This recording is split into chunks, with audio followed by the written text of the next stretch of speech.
الحمد لله رب العالمين والصلاة والسلام على أشرف الأنبياء والمرسلين وعلى آله وأصحابه وذرياته وأهل بيته أجمعين. ګران دوستانو السلام علیکم ورحمة الله تعالی وبرکاته. یو ځل بیا د قرآن کریم ترجمې او د تفسیر په پروګرام کې ستاسو ته زړه د کومې نه هرکلی او ستړي مشي وایو. رب ذوالجلال خالق کائنات زموږ ستاسو د قرآن کریم فرقان حمید د تلاوت ترجمه او تفسیر او د هغې علوم نصیب وفرمایي او بیا په هغې باندې د عمل کولو توفیق نصیب وفرمایي. دوستانو تاسو څنګه معلومه ده چې تیر مبارکه د جمعې په ورځ باندې تاسو د قرآن کریم فرقان حمید د آیاتونو تفسیر تقریبا تر 117 پورې تاسو اوریدلی او بیا ما گزارش کړی و چې په دې کې څه داسې آیاتونه دي چې د هغې وضاحت زیات ضروري و، خو لیکن د پروګرام موږ سره دورانیه په ختمېدو باندې وه، نو آخرین آیاتونو تفسیر او ترجمه موږ سره په لږ تفسیر باندې په لږ وضاحت سره ستاسو په جناب کې وړاندې کړل. کوشش کوم چې همغه آیاتونو لږ چیده اور نکتې او چې کوم پیغامات موږ تاسو ته پکې موږ ته میلاویږي او تاسو ته زه دوباره بیان کړم. د کلام پاک د قرآن کریم تفسیر حق خو څوک ادا کولی نشي، مخه یو رب العالمین د دې قرآن کریم په اسرارو رموزو حقیقت او اصلي تفسیر باندې پوهیږي چې کوم رب دا قرآن کریم را لیږلی. خو بهرحال د یو څو تفاسیرو په رڼا کې چې کوم زموږ د نظر لاندې تیر شي په هغې کې موږ ستاسو ته څه پیغامات پراته وي هغه حد درجې موږ دپاره ضروري وي. خو دوستانو راځو په آیاتونو په تفسیر و ترجمه باندې، خو د هغې نه وړاندې به درود شریف وایو. مبارکې ورځ باندې درود شریف دربار پر انوار صلی الله علیه وسلم کې ډېر په اهتمام صورت کې حاضریږي. درود شریف په شوق باندې ووایي. اللهم صل علی سیدنا ونبینا وکریمنا وحبیبنا ومحبوبنا ومأوانا وملجانا محمد وبارک وسلم علیه. رضیت بالله ربا وبالاسلام دینا وبمحمد صلی الله علیه وعلى آله وسلم نبیا وبالقرآن اماما وبالمؤمنین اخوة. استغفر الله الكريم العظيم الذي لا اله الا هو الحي القيوم واتوب الیه واسأله التوبه. دوستانو چې کوم آیات کریمه نن موږ به په تکرار سره او دوباره په دوهرایه سره موږ د کوم آیاتونو تفسیر کوو، د هغې آیات کریمه زه تاسو ته تلاوت عرض کول غواړم او بیا به مخکې د هغې چند اهم نکاتو د موږ ستاسو د پوهې دپاره او د تربیت دپاره او د ځان د اصلاح دپاره په هغې باندې به دوه درې خبرې کوو. اعوذ بالله من الشیطان الرجیم. بسم الله الرحمن الرحیم. ما سره د آیات 119 نمبر آیات او 119 دی جی. ها انتم هؤلاء تحبونهم ولا يحبونكم وتؤمنون بالكتاب كله وإذا لقوكم قالوا آمنا وإذا خلوا عدوا عليكم الأنامل من الغيظ قل موتوا بغيظكم إن الله عليم بذات الصدور. صدق الله العظیم وصدق رسوله النبی الکریم الامین. دا آیات کریمه دی چې په دې کې وضاحت پکار دی او دې نه لږ وړاندې چې کوم آیات کریمه دی هغې هم د هغې د تفسیر نه مختصر غوندې آغاز کوم. دوستانو زما د دغې آیاتونو دوباره د ذکر کولو او د هغې د تفسیر دوباره څه اهم نکات بیانولو زما مقصد او غرض دا دی چې نن سبا زمونږ ته دغې دوه درېو خبرو حد درجې ضرورت دی. ما چې کوم آیات کریمه 119 نمبر تلاوت کو او د هغې نه وړاندې 118 نمبر چې کوم آیات دی، که چېرې دې دواړو جوړ مونږ راولو او مونږ نن زمانې حالاتو واقعاتو ته وګورو، نو دوستانو نن نه 1400 کاله وړاندې د الله نبي باندې چې کوم عظیم کتاب نازل دی، نو 1400 کاله وړاندې زمونږ ته رب العالمین څه پیغامات را لیږلي دي او په هغې کې موږ ته څومره کامیابي میلاو ده او څومره حده پورې زموږ د ناکامۍ شکار جوړ شوي یو. ټول نه اولنی چې کوم د 118 نمبر آیت نه به لږ اشارتن آغاز وکړم، هغه دا چې رب العالمین خالق کائنات فرمایي چې کافران چې چرته هم دي او د کافرانو سره سره چې کوم هغه مسلمانان دي چې د کافرانو له په لاس کې لاس ورکړی او د اسلام په خلاف باندې د مسلمان دغه ظاهري چې کوم مسلمان یو موږ ورته منافق ویلی شو هغوی له په لاس کې لاس ورکړی او د اسلام او د مسلمان چې څومره نقصان کوي او د اسلام ته څومره نقصان رسوي نو رب العالمین د هغې په هکله باندې ارشاد فرمایي چې د داسې خلکو سره دوستانه نه دي اچول پکار کمو خلکو سره دوستانه اسلام له نقصان ورکوي د ستا دین له نقصان ورکوي تاله د اسلام په ترو باندې تاله نقصان درکوي ذاتي طور باندې د داسې خلکو سره دوستانه نه ښکاره دوستانه پکار ده او نه پټه دوستانه پکار ده لکه څنګه ما د دغې آیاتونو په تفسیر کې په تیر ځل باندې یو گزارش کړی و د تفسیر په رڼا کې هغه دا چې بعضې چند اصحابه کرامو چې هغوی د یهودیانو سره کور کلی وطن او بیا خصوصي توګه باندې منافقانو د یهودیانو سره پوره د دوستانې لاس ورکړی و نو رب العالمین ارشاد فرمایلو منافق ته په ظاهره او په کلکو الفاظو باندې او په سختو الفاظو باندې رب العالمین د هغې ګرفت فرمایلو او مسلمان ته یو تربیت ورکو چې که چرې هر څومره کافر د انسان قریبي رشته دار شي د انسان نږدې چم گاونډ کې پړوسی شي انسانو سره ډیر آنا جانا تعلق وي رب العالمین فرمایي چې هغه سره بیا هم کلکه دوستانه د زړه د کومې نه دوستانه نه ساتي ځکه چې اس یو ساده چې که موږ تجزیه واخلو په دې خبره باندې چې کوم یو انسان ما سره خپل زموږ خدای نه تسلیموي زموږ سره زموږ یو الله پاک موږ سره نه تسلیموي موږ سره د الله پاک عظیم کتاب د الله کتاب نه تسلیموي موږ سره خپل عظیم رسول جناب رسول الله صلی الله علیه وسلم موږ سره خپل نبی نه تسلیموي نو آیا داسې کس نه موږ د خیر توقع کولی شو چې ما سره خپل الله پاک نه مني ما سره کتاب قرآن کریم نه مني ما سره حضور نبی کریم صلی الله علیه وسلم خاتم النبیین نه مني آیا داسې انسان زما په مرسته زما په دوستانه کې او زما په ملګرتیا کې دی صادق او رښتونی کیدی شي کله هم نشي کیدی چې کوم یو انسان د رب العالمین د ذات نه انکار کوي د الله پاک سره غداری کوي د قرآن پاک سره دشمنی کوي د حضور نبی کریم صلی الله علیه وسلم د ذات او د رسالت نه منکر وي هغه انسان آیا د یو بل مسلمان دوست یا خواخوږی یا د هغه سره مرستیال جوړېدی شي هېڅکله هم نشي کیدی نو که چېرې موږ په ساده الفاظو کې یو تجزیه په وکړو نو هېڅکله هم موږ کافر دوست نشي جوړېدی نو بیا څه پکار دی چې موږ د کافر سره دوستانه وساتو داسې دوستانه چې یا زموږ په اسلام کې یا مجموعي توګه په دین اسلام باندې د هغه دپاره د هغه د وجې نه په دین اسلام یا زموږ په ذاتي اسلامي ایمان باندې نقصان اثرات پرې وځي نو داسې کس سره دوستانه نه دی کول پکار دا خبره زه بار بار ځکه هایلایټ کوم چې زما سره څومره که زما پیج دی که زما فیسبوک آی ډي ده که زما پرسنل نمبر دی که زما د وټساپ پرسنل نمبر دی په دې باندې چې کوم زه بهر دنیا نه ما سره د مسلمانانو د لرې ځایونو نه څوک د چارسدي اوسېدونکي څوک د مردان اوسېدونکي څوک د صوابۍ اوسېدونکي څوک د سوات اوسېدونکي څوک د بنو او د کرک اوسېدونکي په چم ګاونډ کې چې که چېرې مونږ واخلو نو مونږ پښتانه مسلمانان وروڼه او ورسره خویندې چې هغوی د خبرو نه مونږ اندازه ولګو نو هغوی په دین اسلام باندې مغربي ممالکو کې دوی ژوند تیروي نو د هغې ملګرتیا د مغربي ممالکو د کافرانو د عیسایانو د یهودیانو د دې ملګرتیا کې دومره مخکې تللی دي چې زه د هغوی په ایمان باندې ویریږم چې هغوی کوم سوالات راوچت کي او کوم سوالات ما نه وکړي نو د هغې سوالاتو د وزن نه دا معلومیږي د هغې سوالاتو د حقیقت ته چې وکتلی شي دا معلومیږي چې دا انسان د دغې کس سره په دوستانه او په ملګرتیا کې دومره مخکې تللی چې که چېرې د ایمان د سودا خبر راشي العیاذ بالله د ایمان سودا به مو سره وکړي او دا زه وایم نه بلکې په دې باندې به تاسو هم ګواه زموږ څومره کتونکي دي چې زموږ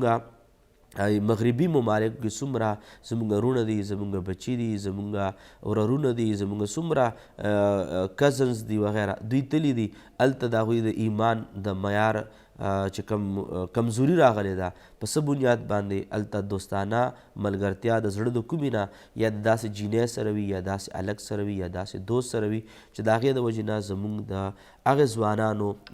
چې کوم د تعلیم دپاره تللي وي په مختلفو یونیورسټیانو کې سبق وایي یا زموږ هغه خویندې وروڼه چې هغه د تعلیم دپاره تللي یا د جاب دپاره تللي یا د روزګار دپاره تللي نو د هغوی ایمان ته حقیقت دا دی چې غایر نظر باندې او باریک ډوب نظر باندې وکتلی شي نو هغوی ډېر زیات په غټ تاوان کې دي. هغوی خو دا ضرور سوچ کوي چې مونږ غټه ګټه وکړه او پیسې رالیږو کورم جوړ کو واده به ځان له کومه اول نه به دومره سونه ځان ته جمع کړې ده خو یاد ساتئ دوستانو دا ګټه به ضرور شوي د دنیا ګټه خو لیکن که چېرې ایماني او اسلامي ګټې او نقصان طرف ته وکتلی شي نو داسې کسان چې دا ډېر په خسران کې او ډېر په تاوان کې او په وزر کې روان دي. نو دې وجې نه رب العالمین دوستانو موږ ته 1400 کاله وړاندې رب العالمین موږ ته دا آیاتونه نازل کړي دي او موږ ته یې پکې دا ویلي چې داسې خلکو سره دوستانه ملګرتیا مه کوئ چې په هغې کې بیا د دین اسلام نقصان وي یا د ستاسو د ذاتي ایمان او د اسلام په هغې کې څه نقصان پېښېدو خدشه وي او امکان وي. نو بهرحال رب العالمین په دې آیاتونو کې مزید که چېرې موږ لاړ شو او دې آیاتونو کې یو بلې نقطې طرف ته لاړ شو هغه دا چې رب العالمین فرمایي چې دا کومو خلکو سره تاسو دوستانه کوئ دوی د ستاسو ته په نقصان ورکولو کې لږ کسر هم نه پرېږدي.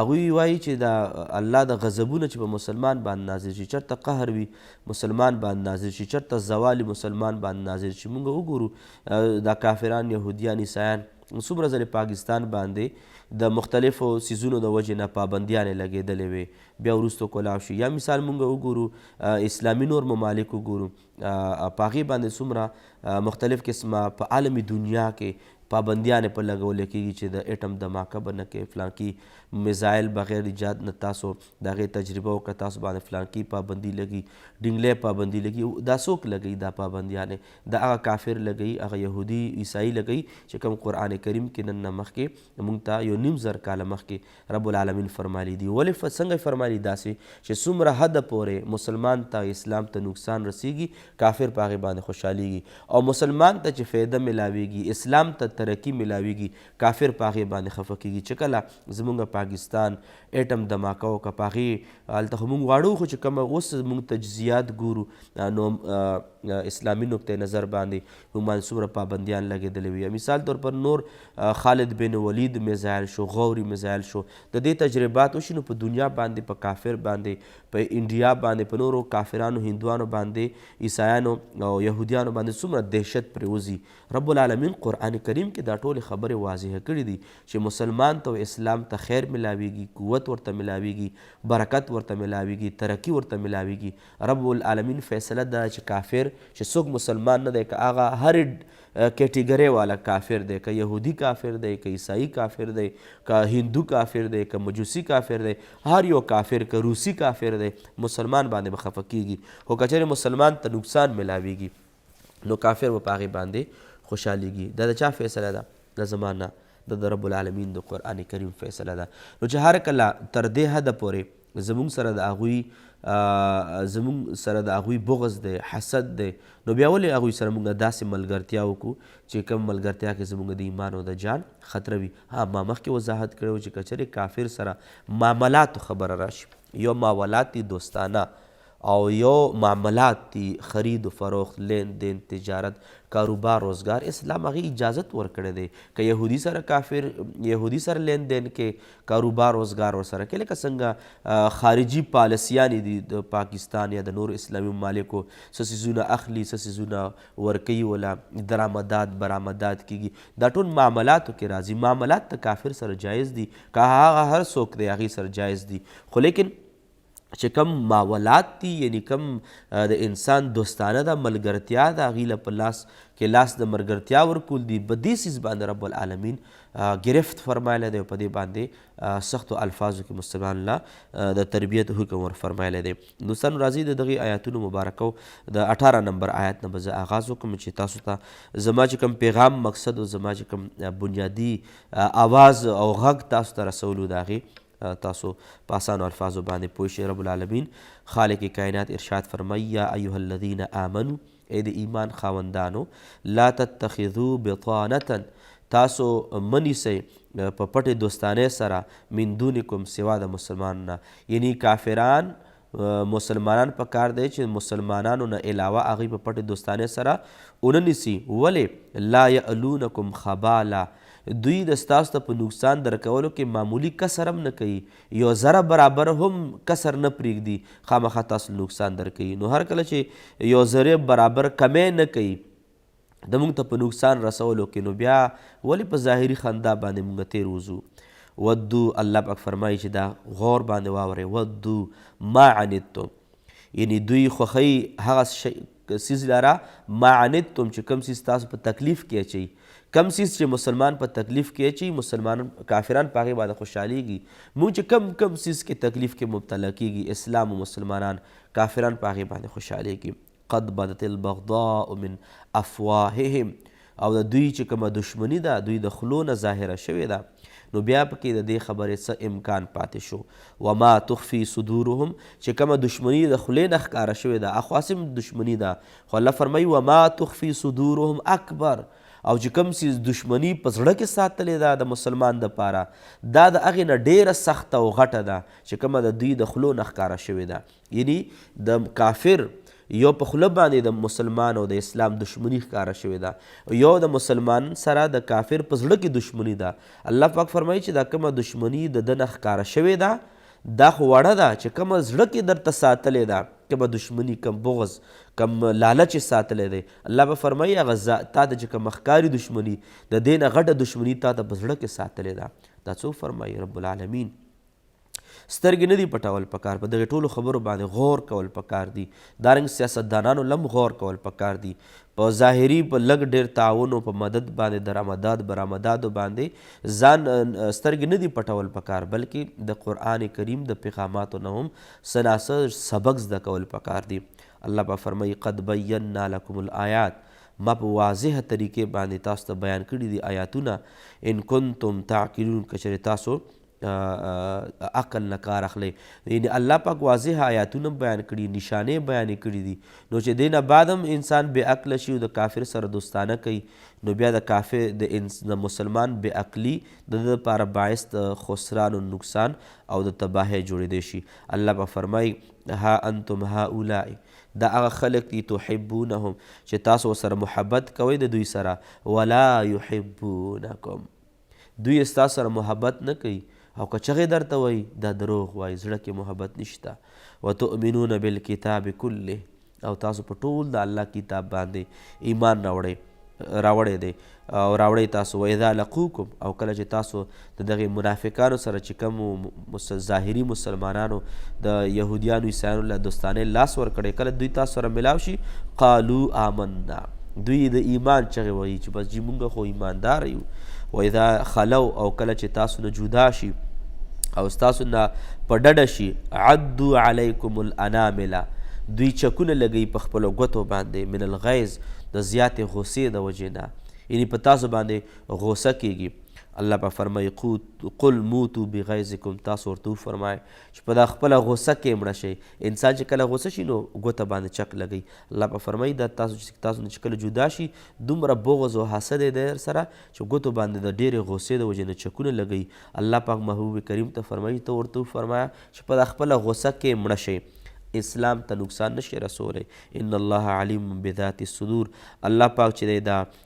عالم دی په زړونو باندې او دا آیات مبارک باندې اختتام کوم. بیا به دمې طرف ته لاړ شو. الله پاک فرمایي ان تمسسکم حسنتون که چېرې تاسو ته یو خوشحالي او نیکي ورسیږي تسؤهم د ستاسو دا خوشحالي کافر خفه کوي. الله پاک فرمایي کافر خفه کیږي مسلمان په ترکۍ باندې، غوري مزایل باندې، خالد بن ولید مزایل باندې، ایټم بم په ایجاد باندې کافر خفه کیږي. و ان تصبکم سیئة او که چېرې تاسو څه نقصان ورسیږي دهشتګردي پاکستان کې راله یا مسلمان ته نور نقصان زوال ورته ورسیږي، الله پاک فرمایي یفرحو بها دا کافر په دغې نقصان د مسلمان باندې خوشحالیږي. و ان تصبروا وتتقوا او که چېرې تاسو صبر وکړو او تاسو پرهیزګاري اختیار کړه لا یضرکم کیدهم د دوی چل ول و مکر فریب د دوی تاسو ته نقصان نشي درکولی شیئا یو ضرر خو ایمان او تقوا به ضروري بیا کافر مسلمان ته نقصان نشي رسولی ان الله بما تعملون محیط بېشکه رب العالمین خالق کائنات د ستاسو په ټولو اعمالو باندې احاطه کوونکی دی الله پاک د موږ ستاسو په دغه ټولو خبرو باندې عمل کړو توفیق نصیب فرمایي دوستانو 121 نمبر آیات تفسیر و ترجمې طرف ته راځو د وړې دمې نه بعد چرته ځئ ما موږ سره اوسئ دوباره راځو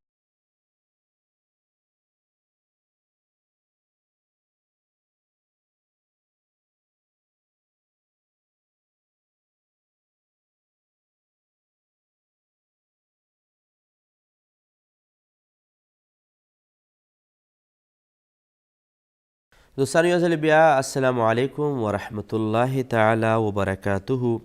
دوستانو چې کوم آیتونه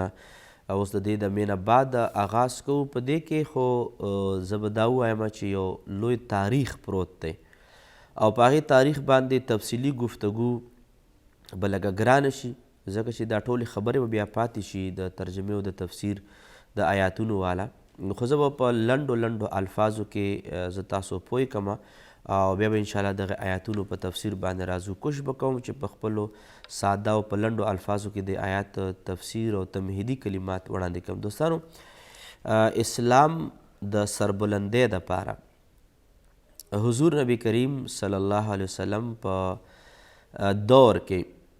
تقریبا 15 جنګونه شوي دي 75 جنګونه شوي دي 75 جنګونه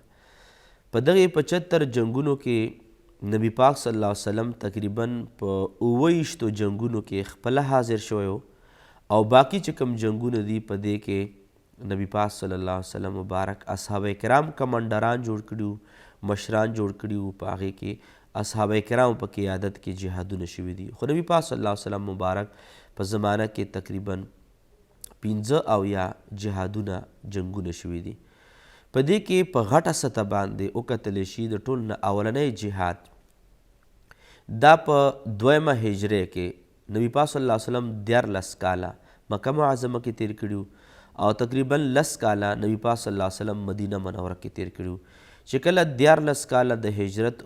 د 14 کاله د نبوت اعلان تیر شول الله پاک حکم فرمایلو مدینې منورې ته نبی علیه السلام رالو نو چې مدینې منورې ته نبی پاک صلی الله علیه وسلم مبارک رالو نو د هجرت په 2م کال باندې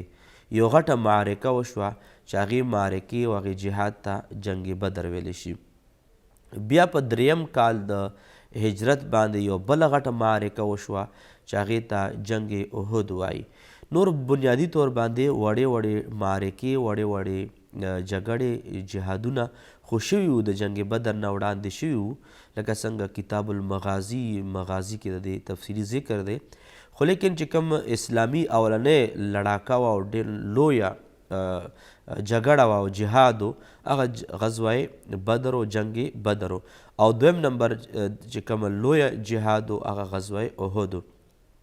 او په دغې دواړو کې نبي پاک صلی الله علیه وسلم مبارک په خپله بذات خود شریک شوی و دوستانو او تفسیر خو دواړو کې ډېر زیات دی خو د آیاتونو سره چې کوم نږدې خبرې دی هغه به زه ترېنه راواخلم نبی پاک صلی الله اولنی د دغې روکو په اولنی 2 آیاتونو کې د جنگ احد ذکر دی حالانکه جنگ احد وروستو شوی د جنگ بدر نه خو په آیاتونو کې اول د جنگ احد ذکر راځي او بیا د جنگ بدر ذکر راځي او ولې مخکې وروستو دي هغې وجه بیا تاسو ته زه بیانوم دوستان نبی پاک صلی الله علیه وسلم مبارک د مسلمانانو سره د زرو مسلمانانو سره جنگ احد طرف ته روان شو په جنگ احد کې یعنی احد غر دی څوک روضې مبارک له او څوک مدینې منورې شریفې له تللي وي حج عمرې له نو هلته یو میدان دی غر دی هغې ته احد غر ویلی شي او احد غر باره کې نبي علیه السلام فرمایي چې هذا جبل احد یحبنا ونحبه دا احد غر ما سره مینه کوي او موږ هم ورسره مینه کوو نو د دغې غره په لمن کې چې کوم میدان دی هغې ته احد مقام ویلی شي په دغې مقام کې کافران د مکې معظمې نه رالل مسلمانانو خلاف باندې جهاد دپاره جګړې دپاره مسلمانان چې د مدینې منورې نه ور بهر شول احد په میدان پړاو واچولی شو او په دغه میدان کې یو لویه معرکه شوې وه چې هغې کې مسلمانان هم شهید شوي وو. تقریبا 80 مسلمانان شهید شوي وو، 1000 مسلمانان تلي وو، خو لیکن د ټولو نه غټ نقصان لکه څنګه قرآن کریم کې د هغې طرف ته ذکر موجود دی چې مسلمانانو کې چې کوم 1000 مسلمانان بهر شول، په دې مسلمانانو کې 300 منافقان وو ظاهره مسلمانان خو وو منافقان. چې کله مسلمانانو سره جهاد ته را بهر شول نو په دغه 1000 کې 300 کسان واپس پاتې شول. په دغه 300 کسانو چې کوم سردارو د منافقانو عبدالله ابن ابی ابن سلول، دا د منافقانو ټول نه غټ سردارو چې دا به جهنم اخیری کندې ته ورګزاریږي او د الله د لعنت سره دغه دنیا نه تللی دی. بهرحال هغه مشوره دا وکړه چې مسلمانان خو مونږ په جهاد باندې ورګزارئ او داسې نه چې مونږ د داسې نشي صغرا او کبراوې جنګوله د یرې او د خوف او د ډرپوکتوب والا. هغه خپل سردار سره 300 کسان شاته شول. چې 300 کسان شاته شول نو په دغې مسلمانانو کې 700 کسان پاتې شول. 1000 نه چې 300 لرې کې 900 کسان پاتې شول. په دغې 900 کسانو کې یو 2 قبیلې وې چې هغوی هم په زړونو کې وویل چې دا 300 کسان چې لاړل او هغه مد مقابل زرګونه کسان دي او مونږ کې 1000 کې مونږ نه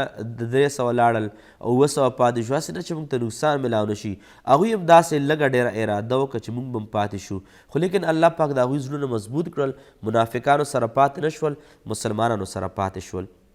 خو بهرحال دوستانو جهاد روانو، لړایي روانه وه، میدان کې کافرانو ته شکست او ماتې میلاو شو، ډېر غټ ماتې او ډېر غټ شکست ورته میلاو شو. خو دا خبره هم ستاسو نه پټه نه وي چې نبي علیه صلات وسلام چې کله غزوه احد کې مسلمانان صفونه تیارول نو 500 کسانو ته چې څوک تلي دي یو غونډی د غر دی، د غر په یو طرف باندې نبي علیه السلام مبارک یو 50 کسان مقرر کړه چې تاسو به دلته ودرېږئ او د دې دپاره به ودرېږئ چې که کافرانو ته شکست میلاو شو نو دا غونډی سره نږدې به کافران به واپس ځي. نو کچرې دلته تاسو ځکه ودرېږئ چې واپس کافرانو ته شکست میلاو شي، واپس په دې ځای باندې مسلمانانو باندې حمله ونه کړي. نو 50 کسان ورته اول نه ودرول. چې کله ودرېدل جهاد شروع شو، 50 کسان بره ولاړ دي، نور مسلمانان 650 کسان لاندې میدان کې ولاړ دي. کافرانو سره لړایي روانه ده. لنډو الفاظ وایم، کافرانو ته شکست میلاو شو، کافران مردار شول او دارنګې کافران مردار شول او مال غنیمت هم پاتې شو او ټولو منډې کړل. کافرانو ته شکست میلاو شول، هر څه په ځای باندې پرېښودل، لاړل. څه پکې کسان هم پکې بندیان شول، قیدیان شول. چې کله واپس لاړل د 50 کسان بره نه لاندې راګوري چې دا میدان کې خو مسلمانان لګیا دي، مال غنیمت راټولوي، راغونډوي. نو دا بره 50 کسانو ویلي چې جهاد خو هم هسې م وګټلو، راځئ ورکوز به شو لاندې. چې کوم صحابي رسول حضرت جابر بن عبدالله رضی الله تعالی جبیر بن عبدالله رضی الله تعالی عنه هغه مبارک ورته وفرمایه چې نه کوزیږو نه، نبي علیه السلام فرمایلی دي چې ما درته حکم نه کړي تاسو به واپس نه راځئ. نو دغې 48 کسانو وویل چې نه، نو نبي علیه السلام مبارک خو دا مقصد و چې جهاد وګټلی شي بیا راکوشئ. دا مقصد خو نه و چې بس تاسو هلته ودرېږئ چې څو پورې دوباره ما آواز درته نه کړی. چې کوم کمانډر و د مبارک ورته وفرمایل چې نه، موږ به دلته هغه وخته پورې ودرېږو څو وخته پورې نبي علیه السلام موږ ته ځواب نه رالېږلی، ګټه خو وشوه خو کوزیږو نه. دغې 48 کسان نو وویل چې نه موږ کوزیږو. هغوی چې څنګه راکوش شول، 2 کسان نبي علیه السلام په حکم باندې دوباره ولاړو، هلته ودرېدل. چې کله کافران مخکې لاړل نو په دې وخت کې ابو سفیان هم ورسره. ابو سفیان وویل چې راځئ چې دا کم 50 کسان یې کینولي دي په دې طرف باندې د صحابه کرام کوز شوي دي او که نه. چې کله هغوی جایزه واخیسته نو صرف 2 کسان ولاړو، نو ټول لاندې راکوز شوي دي. واپس دوی تیاري وکړه دغې کافرانو چې ډېر مخکې تلي هم وو، واپس یې په همدغې غونډۍ باندې او د دغې غره په دغې سایډ باندې واپس دوی رالل او اصحابه کرام چې دا لاندې تلوارونه یې میښودي وو، غشي میښودي وو، چې کوم د جګړې اسباب هغه ټول پراته وو، مال غنیمت راټولولو ستړي وو اصحابه کرامو، چا دمه کوله. چې کله په هغې ځای باندې بره کافران راوختل نو دا 2 کسان او زرګونه کسان چرته کیدی شي دا دواړه اصحابه کرام یې هلته شهیدان کړل نو غر خو بره وي میدان لاندې و د دغې بره غره نه یې تیراندازي وکړه مسلمانانو باندې چې تیراندازي وکړه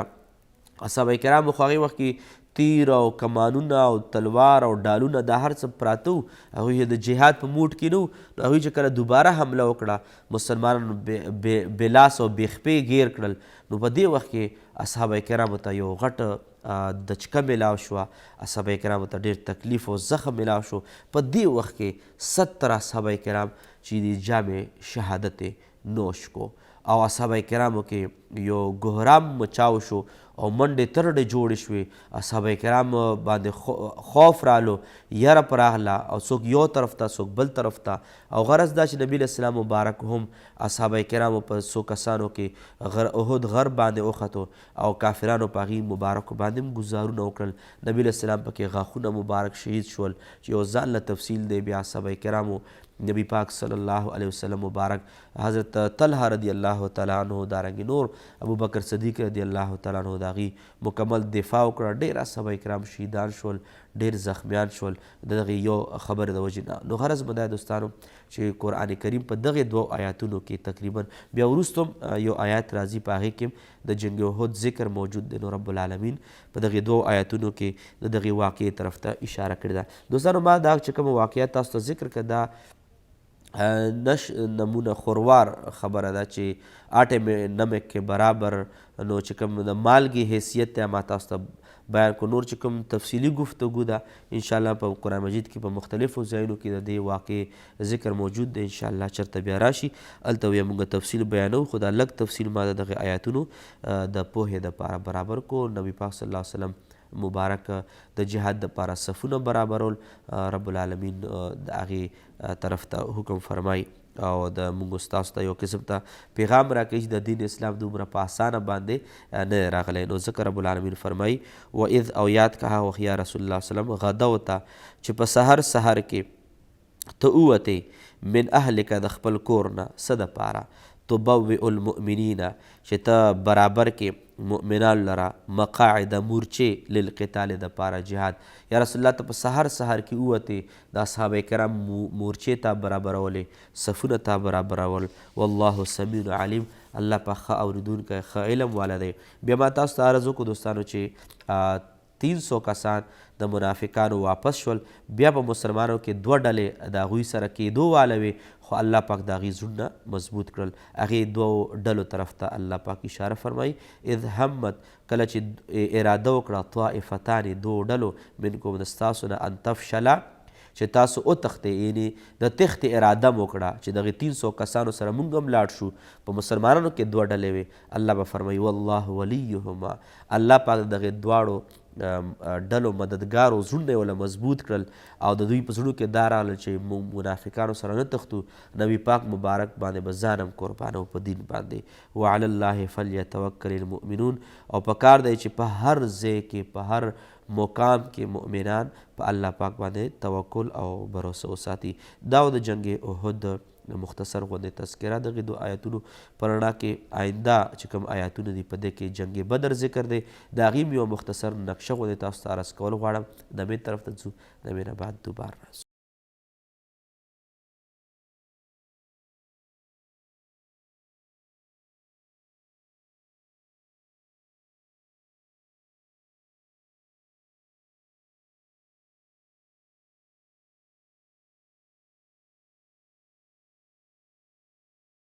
بیا السلام علیکم ورحمت الله تعالی وبرکاته دوستانو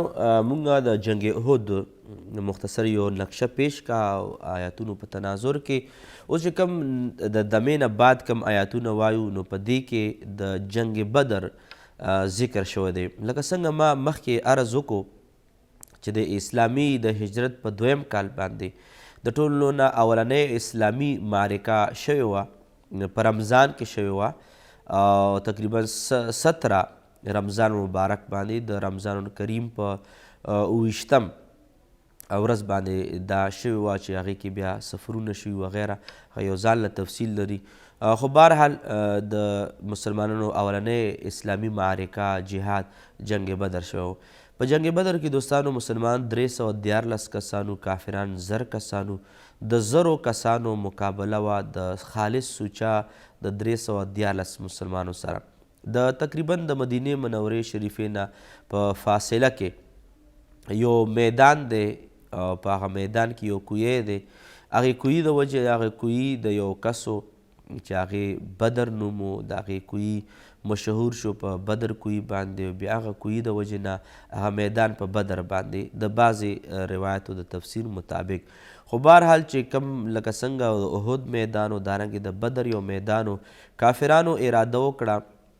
چې مسلمانانو باندې مونږ حمله وکړو. خو لیکن د حملې چې کم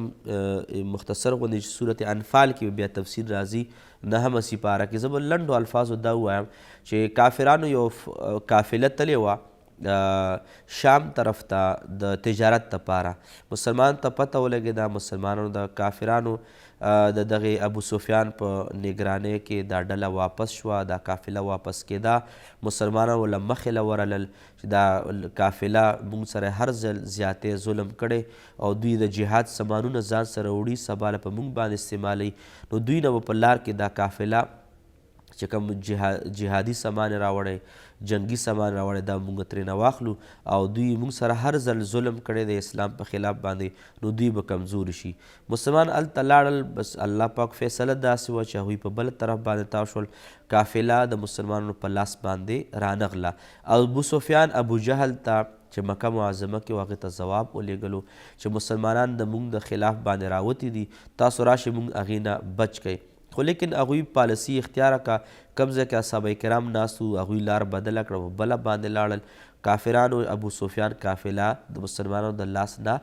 بچ ووته. کافران ابو جهل وویل چې مونږه کافران به مسلمانانو له د دې بدله به ترېنه اخلو. هغوی 1000 کسان تیار کړل او احد د جنگ بدر مقام ته رالل. تفصیلي خبرې دي پکې، خو لنډه باندې به وایم بدر مقام ته رالل. اصحابه کرامو خپل منځ کې مشوره وکړه نبي علیه الصلاة والسلام مبارک چې آیا دا کم کافران راغلي دا په مکه مدینه منوره باندې حمله وکړي بیا ورسره مقابله وکړو که نه مونږ مقابلې میدان ته وروځو. لنډه ده چې بعض صحابه کرامو مشوره دا وه چې موږ مدینه منوره کې کینو، که حمله یې وکړه مقابله به وکړو، که حمله یې ونه کړه مقام بدر نه به واپس لاړ شي، میدان ته نه ورځو. بعضې اصحابه کرام وفرمایل چې نه موږ میدان ته ورځو. بهرحال فیصله دا وشوه چې میدان ته ورځو. نبي علیه السلام مبارک هم هغوی په میدان کې اول نه ناست وو. نبي پاک صلی الله علیه وسلم مبارک هم میدان ته ورلو. مقابله شروع شوه او په مقابله کې اول یو کس علی رضی الله تعالی عنه او دارنګه اصحابه کرام میدان ته وروتل. کافران هم یو راوتو، هغوی ټول مردار شول چې کومه مقابله د حضرت علی شیر خدا سره کم کافر کړې وه او نورو اصحابه کرامو سره نبي پاک صلی الله علیه وسلم د جانثارانو سره کافرانو مقابلې وکړې، هغه مردار شول. په لنډه توګه باندې دا چې بیا یو عمومي مقابله شروع شوه او په دغې مقابله کې تقریبا 80 کافران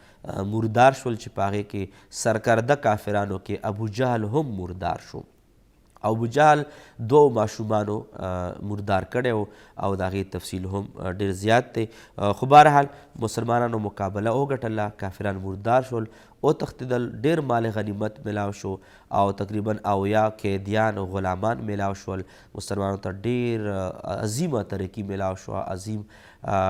یو قسم ته مقام او رتبه ورته الله پاک ورکړه، ظاهري هم روحاني هم او اخروي هم. نو په هغې ذکر په دې آیاتونو مبارکو کې رب العالمین فرمایلی دی. خو بهرحال یو خبره پکې بله دا هم د دوستانو چې چونکې مسلمانان لږو، الله پاک ورسره د 1000 فرشتو د راتلو وعده وکړه چې 1000 فرشتې به راځي تاسو له په جنګ بدر کې. دویمه وعده د 3000 وه او درېیمه وعده چې دا د 500 وه. رب العالمین په دې جهاد کې په جنګ بدر کې فرشتې هم راکوزې کړې وې او فرشتو په باره کې علما کرامو رای مختلف ده چې آیا فرشتو جنگ بدر کې جهاد کړی و که نه هسې راغلی وې د خوشخبرۍ دپاره، د رحمتونو نازلېدو دپاره د مسلمانو زړه مضبوطېدو دپاره راغلی وي او که نه جهاد یې کړی و. اکثرو علما کرامو رای دې طرف ته تللې ده چې نه جنګ بدر کې فرشتې راغلې وي او باقاعده لړایي هم کړې ده چې د هغې صرف یو روایت د پاره د دلیل پیش کومه چې یو صحابي رسول فرمایي چې ما یو کافر سره لاندې شوم او ما ورسره مقابله کوله چې کله زه په غالبه شوم هغه رانه منډې کړل چې کله یې منډه وواله نو ما لا سر قلم کولو چې د ما د شړک او د وار نه وړاندې د هغه سر د تن نه جدا شو. نبي پاک صلی الله علیه وسلم مبارک ورته وفرمایي دا فرشتې د ده د سر د تن نه جدا کړی و. بهرحال د داسې روایاتو د بعضې آیاتونو د اشاراتو په بنیاد باندې دا ثابتېږي چې فرشتې راغلې وي د رحمتونو د برکتونو د زړه د اطمینان قلب او په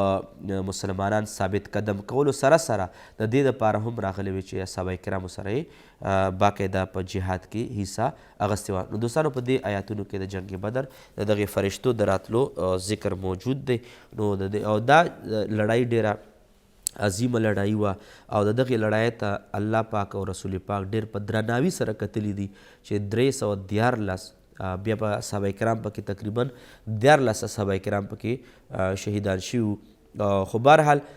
دا ده چې دا یو عظیمه لړۍ وه چې الله پاک د جنګ بدر اصحابه کرامو ته یو ځان له عظمتونه نوازشات رب العالمین طرف نه دي چې هغې دپاره بل مقام به راشي وضاحت بیا کوو. دوستانو رب العالمین ارشاد فرمایي ترجمې طرف ته تاسو ګورئ ولقد او په تحقیق سره نصرکم الله ببدر الله پاک مدد کړی تاسو سره په جنگ بدر کې یعنی مقام بدر کې وانتم اذله او تاسو ډېر کمزوري وئ یعنی 313 او 1000 څو اوښانو او یو څو اسونه او یو څو تورې او یو څو زغرې نو ډېر زیات کمزوري وئ په هر لحاظ باندې خو الله پاک تاسو سره مدد کړی و. فاتقوا الله لعلکم تشکرون تاسو د الله نه ویریږئ د دې دپاره چې تاسو الله پاک شکر گزار شئ. اوس الله پاک فرمایي اذ په هغه وخت کې تقولو چې تاسو ویل للمؤمنین مؤمنانو ته نبي پاک صلی الله علیه وسلم مؤمنانو ته څه خبره کوله دا الن یکفیکم آیا تاسو دپاره دا خبره کافي نه ده ان یمدکم ربکم چې تاسو سره رب مدد وکړي ب3 آلاف په 3,000 په 3,000 سره من الملائکة د فرشتو نه منزلین چې هغه پرله پسې راتلونکي دي.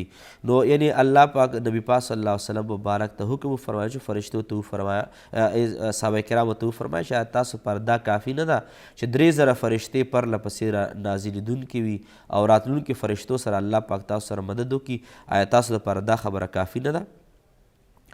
بلا ولی نه ده کافي 3,000 فرشتې بیا الله به فرمایي اول 1000 وي بیا 3,000 شوي. اوس الله به فرمایي چې کچرې تاسو کې یو څو کارونه نور راغلل بیا 15,000 فرشتې رالیږم حالانکه یو فرشته هم ډېره وه د ټولو کافرانو دپاره 1000 کافرانو دپاره چې دا 1000 واړې په یو وزر کې اوچت کړي وي او چېرته یې داسې ګزار کړي وی یو فرشته هم کافي وه. خو په دا عدد کې د کثرت په دغې کثرت کې او په ډېر تعداد کې لکه مثال اسی بلا تشبیه و تمثیل ماشوم له یو 5,000 روپو نوټ ورکا او بل دی چې ډېر زیات سلګوني وله ورکا نو دا ډېر عدد د سلګونو چې دا اسې د دې یو خپل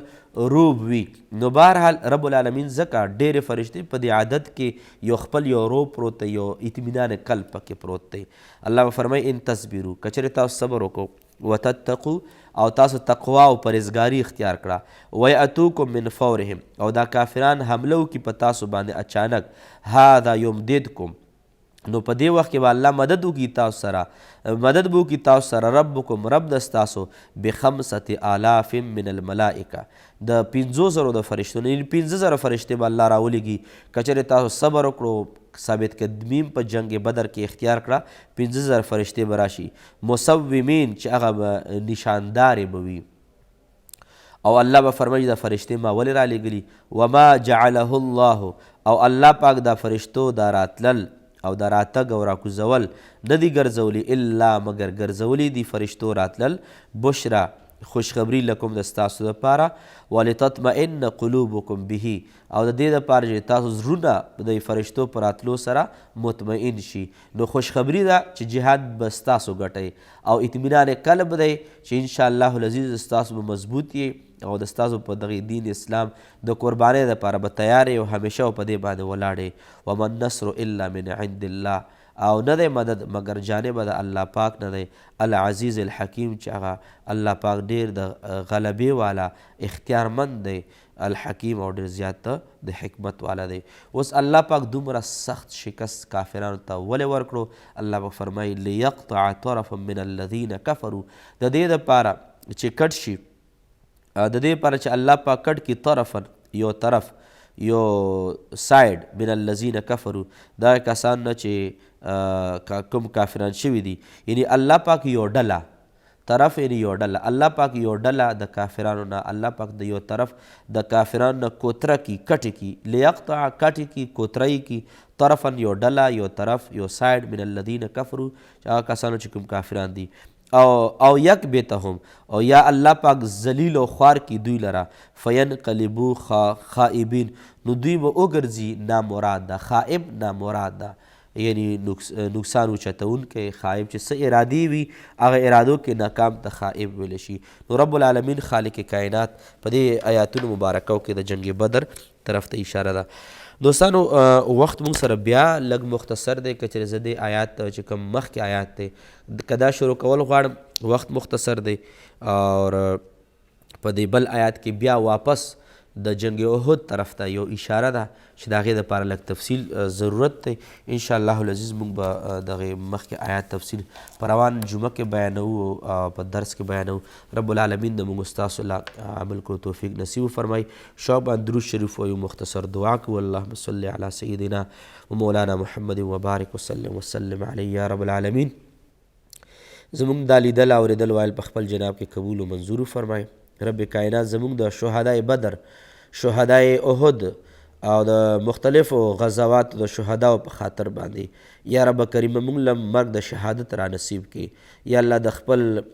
بیکاره مرګ نه مو ساتي مرګ د شهادت هم نصیب کړي. رب کریمه موږ د دواړو جهانو خوشحالۍ نصیب کړي. اصحابه کرامو ذکر اذکار وشو قربانیانو ذکر یې وشو. رب کریمه موږ له هم د دین اسلام دپاره د ډېرې قربانۍ توفیق زموږ نصیب کړي. د پاکو اصحابه کرامو په خاطر باندې زموږ ګناهونه پاک کړي زموږ ګناهونه معاف کړي زموږ نیک اعمال قبول و منظور وفرمایي. څو ورځې ژوند دی رب کریمه د خپل دین او تابعدارۍ کې موږ باندې تیر کړی کې څومره خلکو دعاګانو التجا کړې ده رب کریمه زموږ د ټولو حامي و ناصر شي. وصلی الله تعالی علی خیر خلقی محمد و آله و اصحابه اجمعین برحمتک یا ارحم الراحمین.